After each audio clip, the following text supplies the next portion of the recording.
All right, well, welcome to the, goodness, is it really? Yeah. 23rd of April, 2022. Oh my goodness, meeting of Division 8. Welcome to everybody who's here in person. Welcome to the folks who are online. I know James Knabb is there. James is going to be introduced, of course, a little bit later during the meeting because he is the presenter this afternoon. Hey, who's this lady right here? See her in the middle there, Teresa? That's my almost little sister. She was the youngest until our half sister came along. Okay, so she still thinks she's the youngest, and we let her think that. Oh, wait, can you hear that? Yep, there she goes. All right, so Teresa Ann, are you in Sacramento today? Yes, I'm currently in Sacramento today. All right, good to see you. Thank you for joining us today. I'm going to mute you again, kiddo. Thank you. Nice. You bet. I think you know. Oh, there she is. There's Ms. Donna over there on the far side. She is now the youngest of the five of us. So she is coming to us from Little Rock, Arkansas. Thank you for being here, Donna.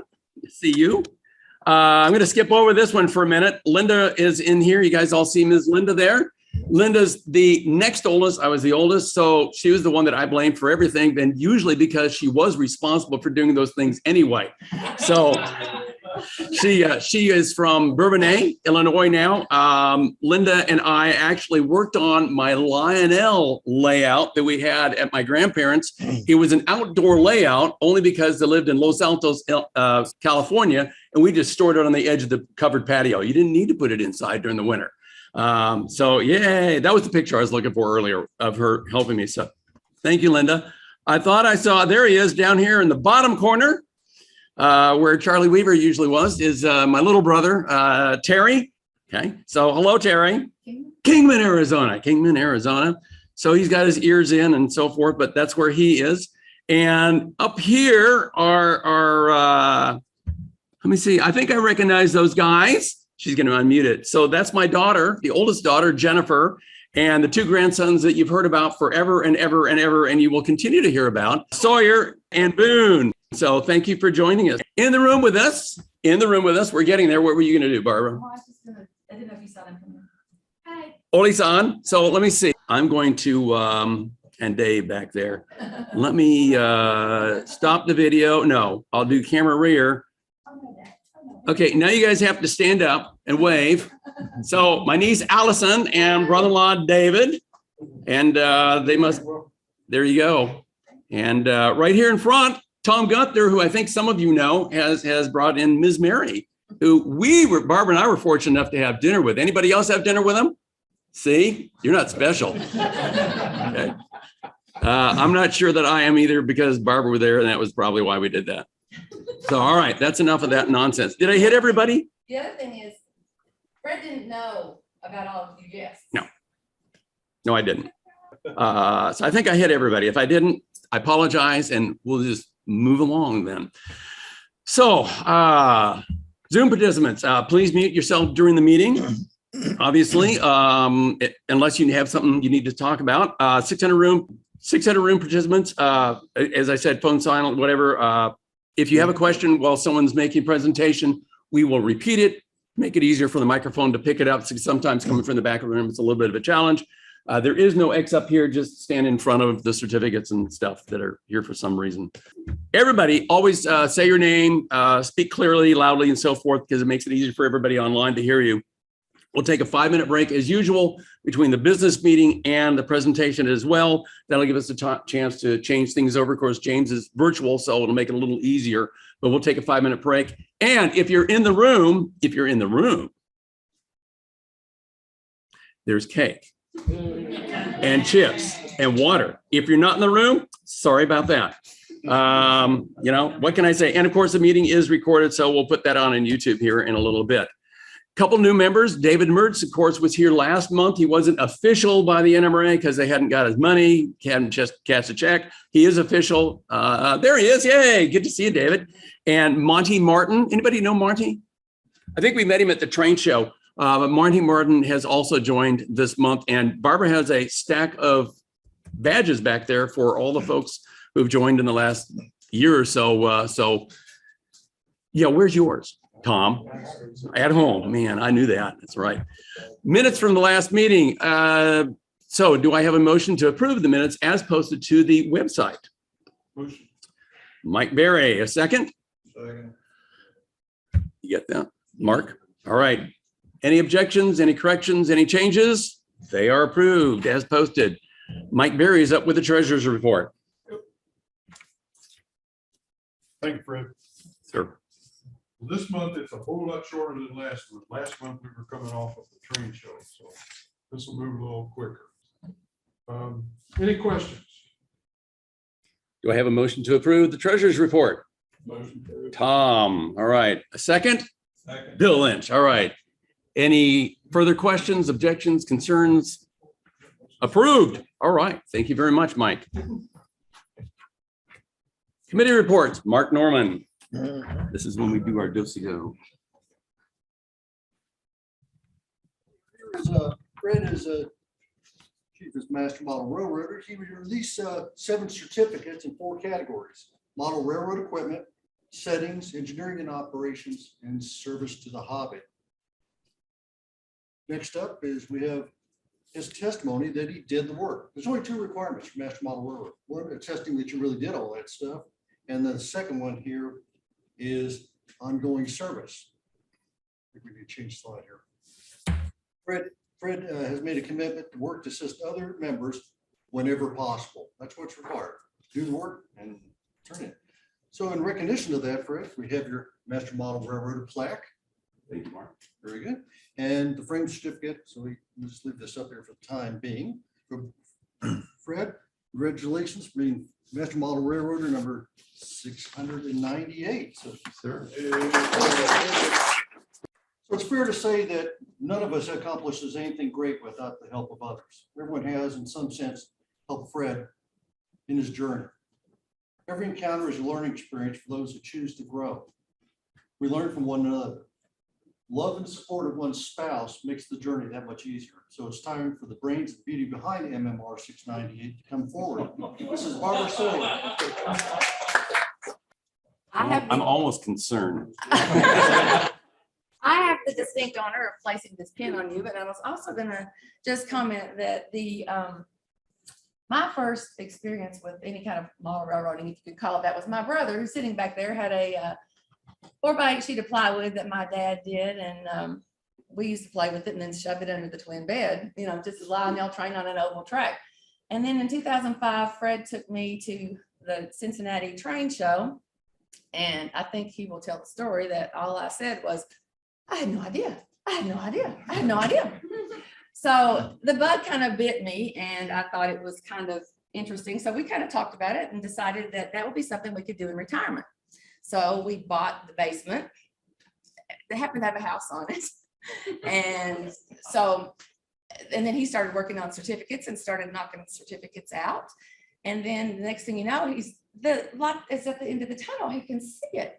So he really geared up and worked really, really hard and spent a lot of quality hours in the basement and got that last certificate and finished and accomplished this. So I think there were some days she wondered if I was still in the house. There was in the basement all day long. there's your certificate for your patch. We'll leave that right there. Okay. And then also you can trade that, Trade one. your badge, for one that says MMR on it. Thank you, ma'am.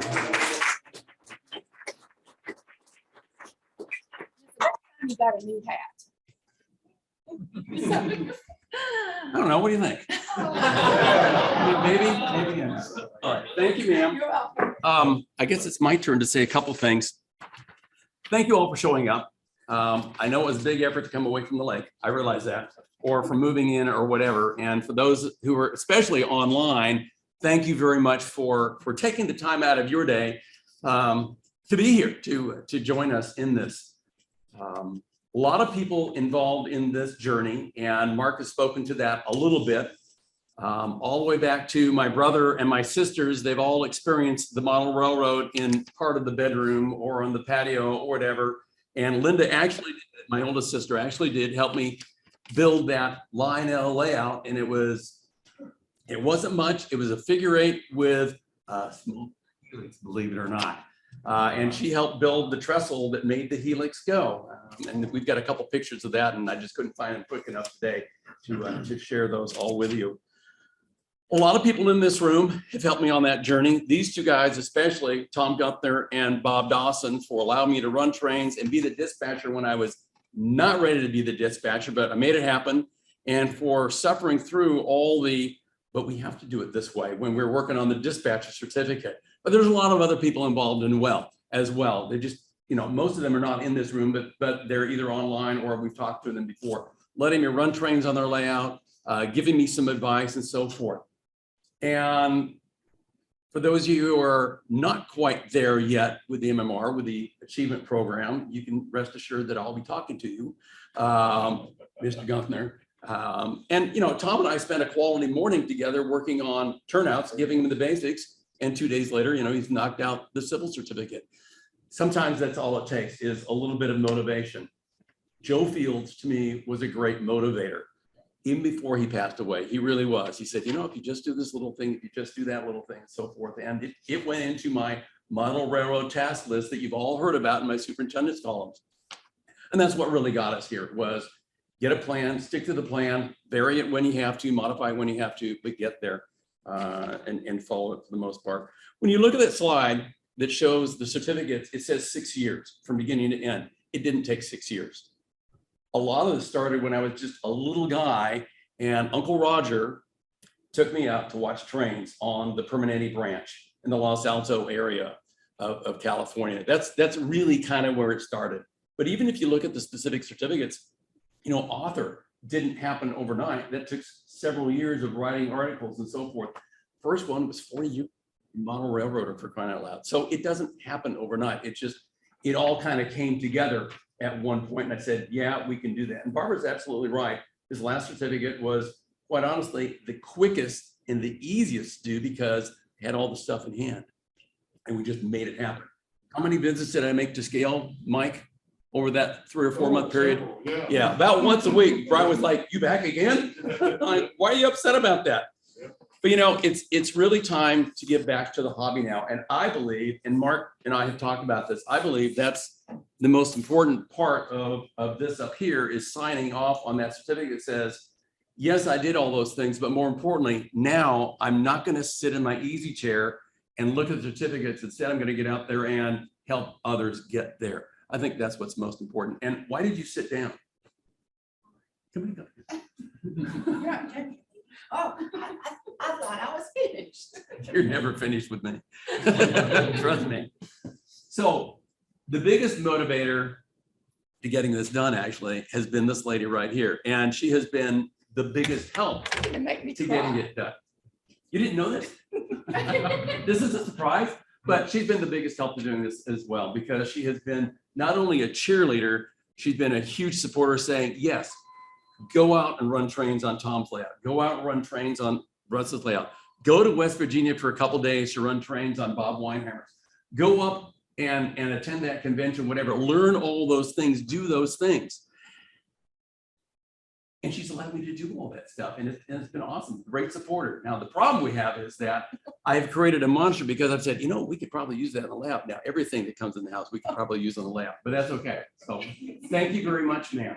You're welcome. Okay. There you go. And that's all I got to say today. Thank you very much.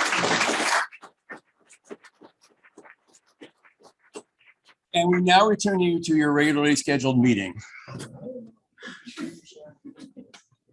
Say what? Okay. Should we go welcome more visitors, you think? Yeah, there's at least one. Okay. Ron, are you there, or Russ?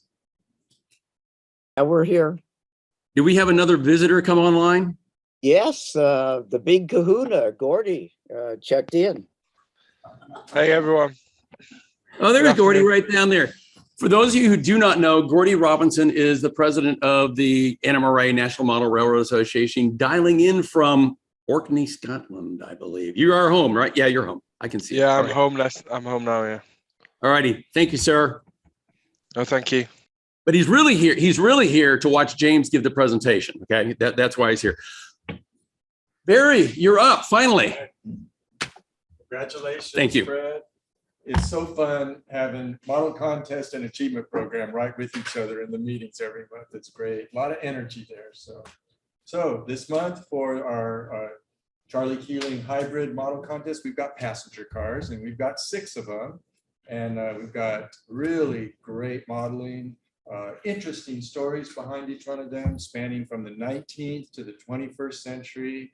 And wouldn't you know it, we had a 3-way tie for first this month. So there's no second, there's no third, there's 3 firsts. We're handing out a lot of points today. So starting off, Ed Brennan, LNN. We love our LNN. Streamlined baggage RPO. And continuing, Kevin Jones, ON30 passenger coach.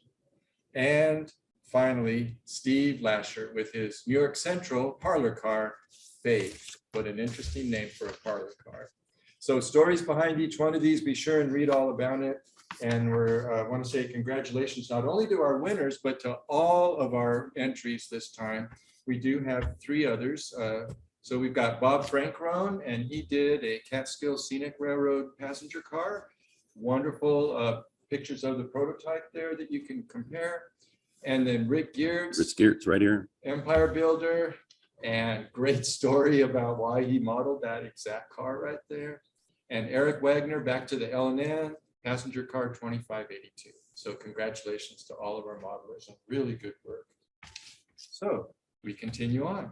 And next month is cabooses, hacks, crummies, way cars, cabin cars, whatever you want to call them. Try not to wait to the very end to get your cabooses ready. Get them ready now. You know, we warn you every month about dad jokes. But I waited till the end to do it today. Okay, so looking ahead, we've got the picnic in July. We'll be handing out some great awards at the picnic this year. And then the new contest year starts in August. And stay tuned. We've got some improvements to the contest that we'll be announcing soon. Small but really significant changes to make the contest even better. I would like to say thank you to the board and to Ron and Fred for their hard work and guidance on that. And we will be letting you know the details very soon. Thank you, sir. Russ, you're up. Okay. Thanks, Fred. Today, we'd like to welcome back James Knabb.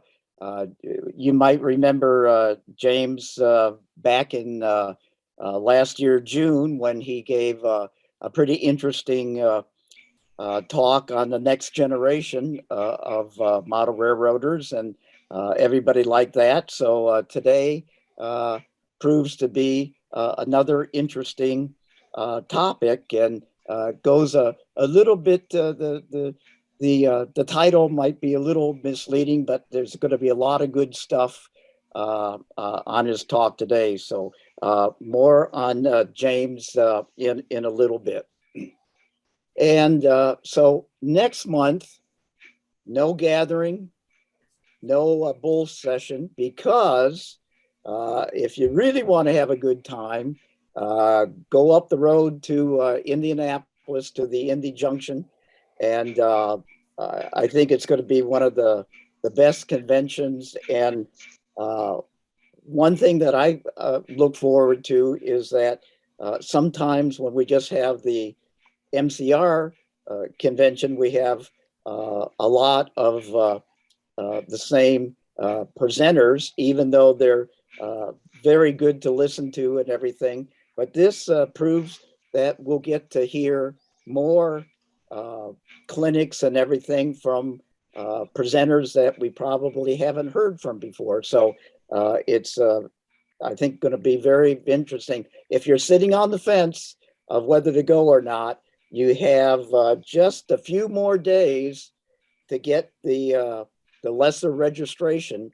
After the 27th, it goes up. So if you're sitting on the fence, put your name in the hat now. So, but what we will have in May is our general business meeting, and we'll have a presenter of the cat's paw which is 3D printing. And I know we've had a number of different talks on 3D printing, but this is going to be a very interesting one. They gave the talk to the Lexington division a few months back. It went over very, very well. So this is going to prove to be another great clinic. So stay tuned for that. Thank you, Russ. I think it's Thank my you. turn now. We're going to talk about real quick the picnic. We mentioned this briefly last month. You could read all the stuff on the slide. I'm not going to read it to you. There is more information in the pie card and more information coming in June as well. Bottom line, cost to attend the picnic, zippity doo dah, other than you drive yourself up there. The division is covering the cost of the meal. And if you want to ride the train, the Indiana Live steamer train, it's $4 a ride, but you can ride and ride and ride as many times as you can handle the steam out there, as in Indiana humidity in July. But it's a good time. If you've not been up there, it's worth the trip just to go up there. But more information in the pie card as well. Want to let you know about a Division 7. Cincinnati guys are having a mini meet in addition to their regular meetings and so forth. And there's the information up there. If you've never seen Rich Mahaney give a clinic, this is worth the trip up there to see Rich just for that alone. But he's giving 3 different clinics covering those topics. Yes. Okay. I thought Rob had a question. That's cool, man. And that's the location. And we'll put some more information out there as well. If you are on the Division 7 Facebook page, you probably already have seen the post that they put out there. If you go check their website, it's out there also, but it should be good. And the cost to attend is, again, it's a self-drive and that's it. Last thing I want to tell you about, I think it's the last thing, maybe there's one more today, is another upcoming model railroad event, and that's in Ravenna, September 10th through 11. Lots of details coming. Check the website. It's railroadfestival.com. We will put some more information in an upcoming pie card. We'll put something in Groups IO as an update as well. Division 8 and Division 10 will be there with their tree track modules up and rolling and so forth. Bruce DeMeyer's wanting to get more T-track modules there, of course. That's a discussion for another time. So quickly, let me talk about Division 8 membership. This is the last month that we're going to talk about Division 8 membership in this way. We've taken about a year, started with the folks who have been with us for the longest, 58 years and 4 months now, and that's Bob Johnson. He and Rob are actually at the Evansville Train Show today. That's why they couldn't be here. I don't know. I would rather be here. I've been to the Evansville Train Show. I've been there. But we're at 128 members. And as I said, earlier today, Monty Martin just joined last month. And there's the average times. An interesting chart. Unlike a lot of model railroad, what a lot of model people think about model railroaders, it's skewed to the left side, to the right side instead of the other side. You would think it'd been the other way around, but no, actually, we've got a lot of folks who've joined in the last 10 years. That's the majority of it. If you go back to the average, the median, and the median, of course, is the same number on the top as the bottom, not do a regular average. There's as many been here 10 years, 7 months as there has been all the way to the end of 58 years and 4 months. That's astounding. And I don't think that's usual for most organizations. So this month, and again, we've done it in 10 and 5-year chunks. This month, the last 4 years, well, 0, 1, 2, 3, 4. So I get to say 5. And I'm not going to read all the names there, but Greg Gardner's our only 4-year guy. Who's Al? Is Al here? I thought I saw Al Goodman walk in, but I know Rana's back there, been with us just 2 years. And a couple other folks there that we all know. And oh, by the way, Joe Martin was on the last slide. He's at an N-scale train show somewhere in Illinois. And a bunch of folks here. These are the 1-year folks. And then lastly, the folks who have joined in the last year. And of course, David is right here. Anybody else in the room that's joined the last year? I don't think so. And we've had a couple people come across, of course, from other divisions and so forth, moved in the area. So cool stuff. It's nice to look at that. We're going to stop doing this now for at least a few months, but we wanted to make sure we recognized everybody and kind of let you know who's been around for a while. That officially adjourns the meeting. However, I have one more thing to do. I don't think I saw it. Is Eric online? Eric? Yes, I'm here. Hey, Russ, would you spotlight Eric, please? Sure. Thank you. Okay, I think everybody knows that, my term as superintendent is ending at the Indy Junction Convention, because that's when we have the Mid-Central Region Board meeting, and that's the official cutoff. When I get to say, when we say adjourned at that meeting, I'm done as a superintendent, and I think everybody knows what's happening going forward. And then I've got a little article in the pie card, in the May pie card, that talks about it in more detail. But one of the people I wanted to recognize today is Eric Wagner. So I've got this in the room, hey, for you all to see, but I have a nice framed certificate here thanking Eric for all his time on the Division 8 board as a clerk, as a trustee, and a superintendent, all the way from 2008 to 2022. And I can't even do that math. Thank you very much, Eric, for all that. I wanted to make a special note of the time that you have spent doing that. And I know that, and Eric is not with us today. And I'm going to tell him why you're not with us, if that's okay, Eric. Sure, go right ahead. So you all know that Eric had a hip replacement a few months ago, right? So he decided to go to Smoky Mountains and take a hike. Okay. It was a guided hike and it was a nice trail, but unfortunately there was a little bit of mud. So he broke his leg. He broke his fibula. So Eric is at home right now and we're doing surgery on, this coming week. I think it's on Tuesday. So we may not see Eric in person for a while. And Eric's thinking about doing his retirement thing, getting ready for all that, change of life here for a little bit. And I'm sure we will see him back up and running and doing lots of things for Division 8 in the very near future. Thank you again, Eric. Thank you for allowing me to serve this wonderful organization. And as soon as I get this leg fixed, I'll be back. Thank you, sir. All right, be good. All right, now we are officially adjourned. So it is 2:31.